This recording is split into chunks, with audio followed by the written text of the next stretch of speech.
Hi, I'm Bridget Delicato from Mindful Gardening and the Innisfil Seed Library. In our planting zone 5A, Gladiolus corms will not survive our winter temperatures, so they need to be dug up in the fall and stored over winter before planting again next spring.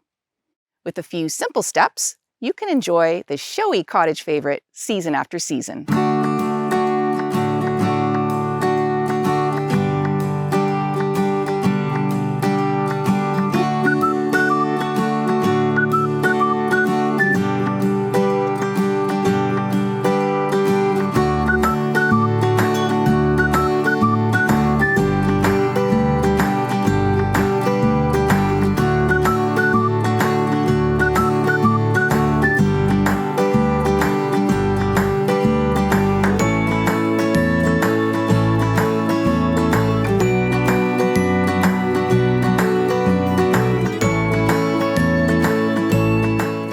It's important to allow the foliage to fade before digging them up. That way, the energy from the stalk transfers into those corms, giving you good, healthy corms to store over winter. This goes for other plants with bulbs, like tulips and daffodils. You'll want to do it after a light frost, but definitely before a hard frost and before the ground freezes, which would kill them. I'm going to use a spade to dig up the whole plant, and I'm going to make sure that I'm a few inches away from the bottom of the plant so that I avoid piercing the corms below.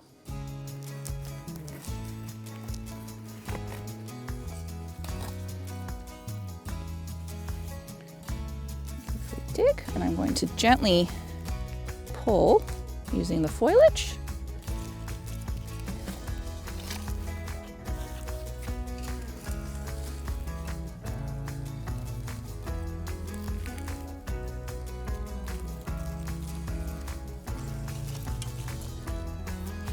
And there's one more.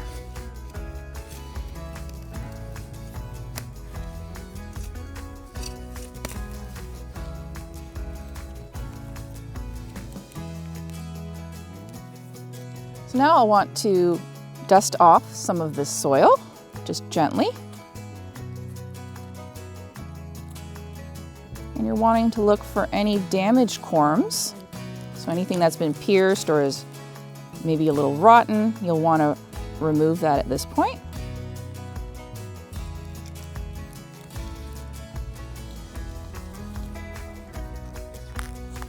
These look good and healthy, no damage. There's the original corm has just fallen off the bottom there. So we'll let that guy go. And again, just gently. These will be drying further, so at this point we're just getting that excess off. Now I've noticed on this one, there's something called a cormel. So that's a tiny corm that is just sort of offshooting from the larger corms. Now you can plant those in the spring.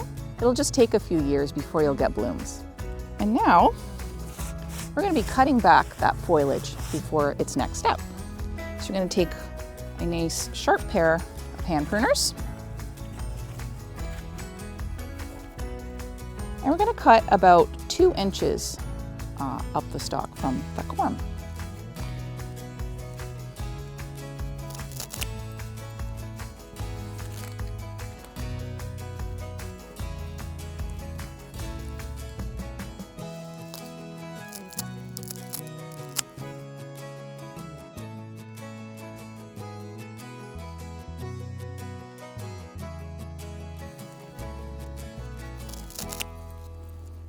Now we're ready for the drying process.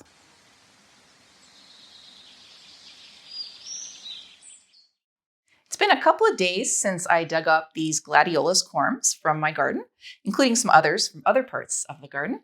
And they've been drying on this mesh tray in a warm room with good airflow in my house, and they're ready for the next step towards storage.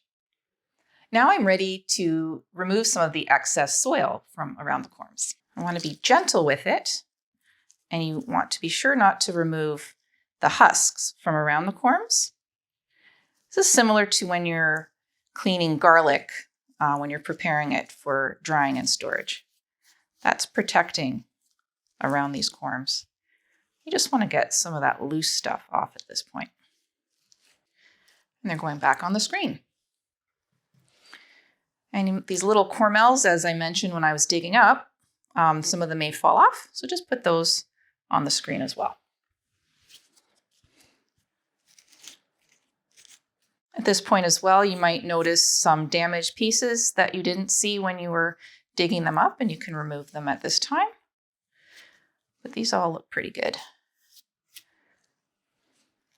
And you don't want to wash with water. We don't want to introduce moisture. Similar again to when you're preparing garlic, because you can lead to disease by doing that.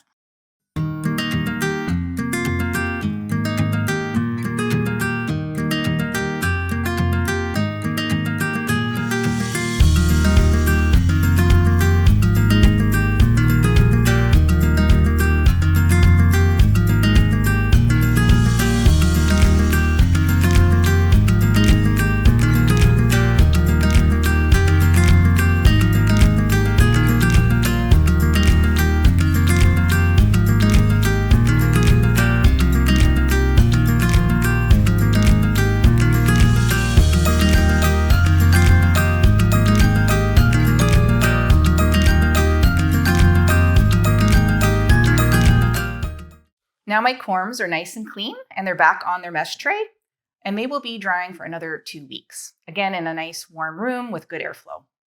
At that point, I'll be applying sulfur dust.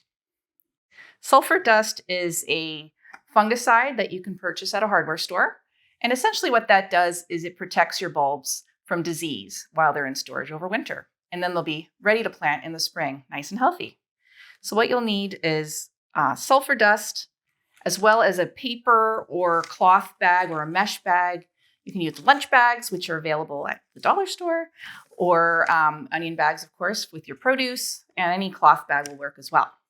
So if you gather those materials and join me in my next video, I'll show you how to prepare and store your corms until next spring. Be sure to like this video and subscribe. Thank you for watching.